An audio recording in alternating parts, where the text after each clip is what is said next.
Disclaimer: the following program is designed to offend, provoke, and challenge your religious sensibilities. It contains content that will likely offend anyone who holds religion sacred. This is for those with thick skin or a taste for the harsh truth. If you're easily offended or cherish your religious views, please turn off now. Viewer discretion is strongly advised. You have been warned. Look, just admit I look amazing and move on. All right, today we're getting into Matthew 15, where Jesus goes full rant mode on the hand-washing cops, trashes half the Torah with a gut check joke, humiliates a desperate Gentile mom, then flip-flops into mass healer mode for his in-crowd. We've got hypocrisy call-outs, dog metaphors, mid-sermon law rewrites, and a couple of miracle resume dumps that strip out every bit of nuance you'd find in Mark or John. It's a chain of contradictions so blatant, it reads less like sacred history and more like someone, cough cough, Matthew, rewriting Jesus to fit his own brand of tribal loyalty. Insiders get buffets. Outsiders get breadcrumbs, if they're lucky. And before we go any further, yes, this is your cue to like, comment, and subscribe. If you don't, you're basically signing up for floor scraps while everyone else eats loaves and fishes. Don't make it weird. Let's get into it. The elite religious hall monitors arrived from Jerusalem ready to enforce the sacred law of hand-washing. Not moral corruption, not corruption in the temple, not even false prophecy. Nope. The disciples skipped the ritual rinse and flick before lunch, and now the Pharisees are here like they've caught Jesus running an illegal kitchen.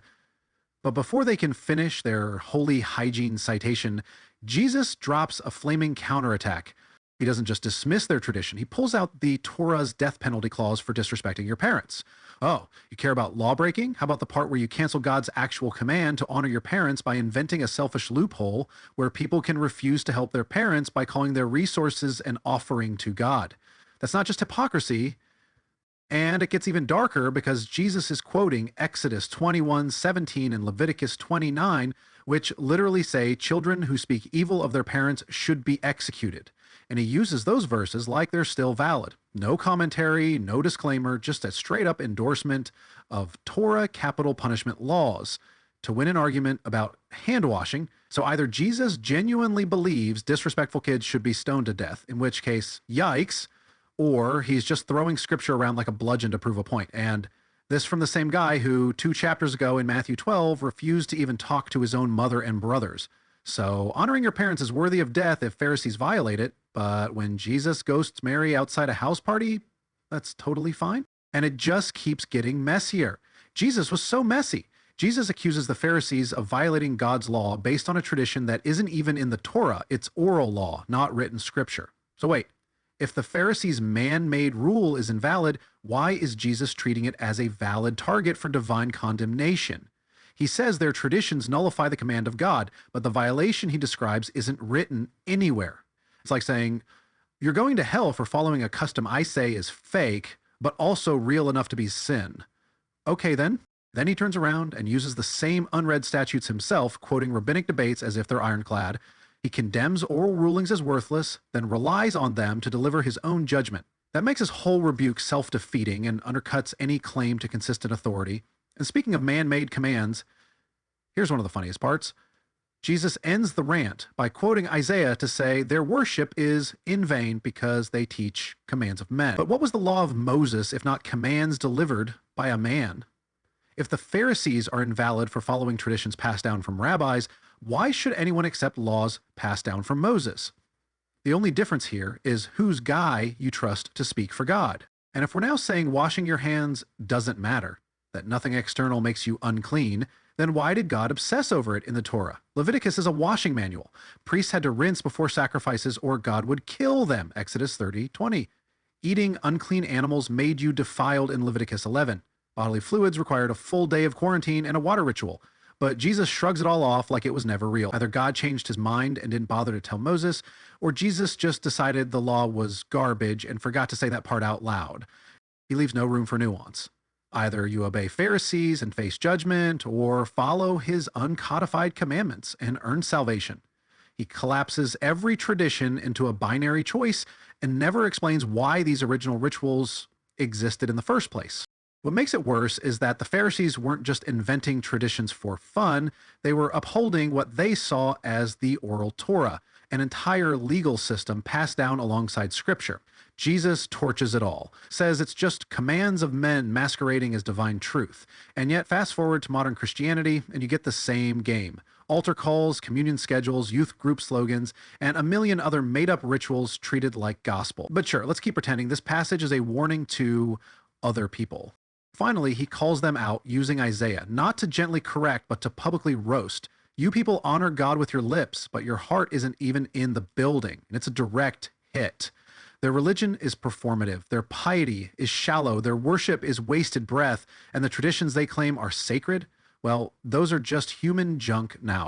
So in under 10 verses, Jesus destroys their credibility, slaps them with a death penalty verse they didn't see coming, exposes their greed, forces a false choice, contradicts himself on which rules count, ignores the fate of his own family obligations, and obliterates the link between ritual action and spiritual purity, all because they asked about hand washing. But hey, Pharisees, next time, maybe open with something more substantial than soap. Jesus turns to the crowd and casually nukes centuries of religious law with a single line. It's not what goes into your mouth that makes you unclean, it's what comes out. On the surface, it sounds smart. But for anyone who's actually read the Old Testament, this is a full-on contradiction. Under Moses, there were two different categories of laws. Moral laws, don't murder, don't lie, and ritual laws, don't eat pork, wash after touching blood, avoid mold, wash your hands. Jesus bulldozes through that distinction and acts like it never existed. The disciples immediately realize this is a problem. They tell Jesus the Pharisees were stumbled, which is their polite way of saying, you just told everyone the Torah doesn't matter anymore. Instead of clarifying, Jesus fires back with a cryptic plant metaphor. Every plant not planted by my Father gets pulled up. No explanation, no detail. Are we talking about Pharisees? Their teachings, the Torah itself? No one knows. He just labels his opponents as not from God and says to rip them out. No logic, no standard, just if they're not with me, they're weeds. Peter asks him to explain, and instead of answering, Jesus mocks him. You still don't get it? Jesus does this all the time. Someone asks a sincere question and he acts like they're an idiot. That's not teaching, that's just power tripping. Then Jesus explains using a digestion analogy. Food goes in, travels through the gut, and ends up in the toilet. And just like that, the purity code of Leviticus gets flushed. Literally. This is your rebuttal to the Torah? A poop metaphor? He ignores the original health and communal reasons behind those rules. No nod to disease prevention, no respect for temple sanctity. Just, it ends up in the sewer. He doesn't mention secondary purposes in the text. He declares them meaningless. Then he pivots to what really makes you unclean, your words. Evil thoughts, murder, adultery, theft, slander. Yes, morality matters.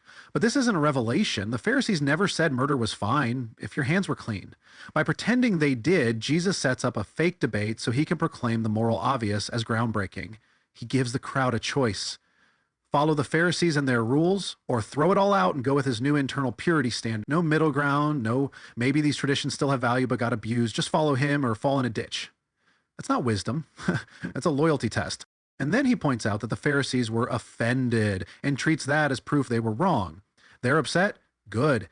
That means they're not from God, which is cool, whatever, let's move on. Next, he introduces a new gold standard, the heart. That's now the thing that determines whether you're clean or unclean. But what does that even mean? He doesn't define it. What makes a heart clean? Who decides? What's the test? There isn't one. It's just vague spiritual language with no instruction manual. And then the contradictions start piling up. Let's go through them. Back in Matthew 5, Jesus said, not one jot or tittle of the law will pass away. So the law still stands cool. Then why is he ditching it here? In Matthew 8, he tells a healed leper to follow the law of Moses and go offer the prescribed sacrifice. Because I guess during that story, the ritual laws were convenient for proving he's the real deal. But here, suddenly those same laws are trash. And the Pharisees? In Matthew 23, Jesus says, whatever they tell you to observe, observe and do, because they sit in Moses' seat. So we're supposed to obey them and believe they're blind guides leading people into ditches? That's not deep. This is completely incoherent and contradictory. And worst of all, he never officially repeals anything. He doesn't stand there and say, hey everyone, that rule, that law from God, I'm canceling it. He just starts acting like it never mattered and expects everyone to follow his lead without question. No notice, no framework, no transition. Just forget the past. I'm the authority now. And let's add a few more insights while we're here. He offers no consistent method for when laws get tossed and when they're upheld. He reduces a complex, structured system to just be a decent person. He treats centuries of religious development like it was extra fluff. He dismisses ritual law by comparing it to waste, which is both disrespectful and logically useless. He ignores the purpose of rituals entirely and never says if he's replacing them with anything. He assumes that because the law doesn't spell out its symbolic meaning in every line, it must be invalid, as if silence equals irrelevance. And he does all of this in front of people who grew up believing these were God's commandments, never once apologizing for the confusion. This isn't clarity, this is a guy rewriting God's law mid-sentence with zero accountability, zero consistency, and a crowd too scared to push back. Originally, I was going to bulldoze through this entire chapter in one go, but once I hit verse 20, I realized, we need to hit the brakes here.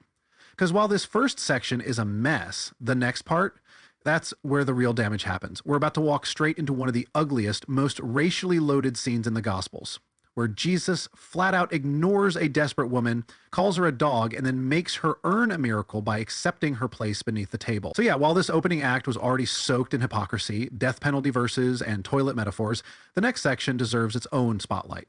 Because it's not just offensive, it's foundational. And it needs to be exposed for exactly what it is. See you in part 2.